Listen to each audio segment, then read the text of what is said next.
حضرت علی رضی اللہ تعالیٰ عنہ نے فرمایا، جس سے محبت کی جائے اس سے مقابلہ نہیں کیا جاتا۔ کسی کو پا لینا محبت نہیں، بلکہ کسی کے دل میں جگہ بنا لینا محبت ہے۔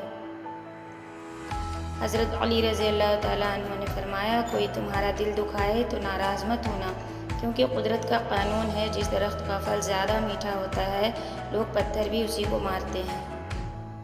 دنیا میں 1000 رشتے بناؤ، لیکن ایک رشتہ ایسا بناؤ جب ہزاروں آپ کے خلاف ہوں تو وہ ایک آپ کے ساتھ ہو۔ 100 دوستوں سے وہ ایک دشمن اچھا ہے جو دل میں نفرت تو رکھتا ہے لیکن منافقت نہیں۔ حضرت علی رضی اللہ تعالیٰ عنہ فرماتے ہیں کہ دوستی اور محبت ان سے کرو جو نبھانا جانتے ہوں، نفرت ان سے کرو جو بھلانا جانتے ہوں، اور غصہ ان سے کرو جو منانا جانتے ہوں۔ نا امید شخص ہر اچھا موقع بھی گنوا دیتا ہے، اور پر امید شخص ہر پریشانی میں بھی موقع تلاش کر لیتا ہے۔ زندگی کی ہر ٹھوکر ہمیں یہ احساس دلاتی ہے کہ اللہ کے سوا ہمارا کوئی نہیں۔ اب کوئی نئی بات نہیں میرے لیے، اب کسی بات پہ حیرت نہیں ہوتی مجھ کو۔ ہو سکتا ہے جس چیز کے لیے تم روتے ہو وہ بس تم سے ایک دعا دور ہے۔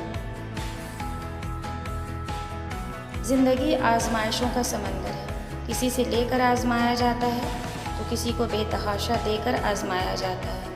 بس کہیں صبر کی اور کہیں شکر کی آزمائش ہے۔ ہدایت اللہ کا فضل ہے جو ہر کسی کو نہیں ملتا۔ حضرت علی رضی اللہ تعالیٰ عنہ نے فرمایا، ساری دنیا کے سارے لوگ تجھے اپنے فائدے کے لیے چاہتے ہیں، صرف تیرا رب ہی ہے جو تجھے تیرے فائدے کے لیے چاہتا ہے۔ دوست سے سنبھل کر دوستی کرو، ہو سکتا ہے وہ کسی دن تمہارا دشمن بن جائے، اور دشمن سے سنبھل کر دشمنی کرو، ہو سکتا ہے وہ کل تمہارا دوست بن جائے۔ جھوٹے کو جھوٹ کی وجہ سے 3 مسائل پیش آتے ہیں۔ اللہ تعالیٰ اس سے ناخوش ہوتا ہے، لوگ اسے ذلیل و خوار سمجھتے ہیں، اللہ تعالیٰ کے فرشتے بھی اس سے ناخوش ہوتے ہیں۔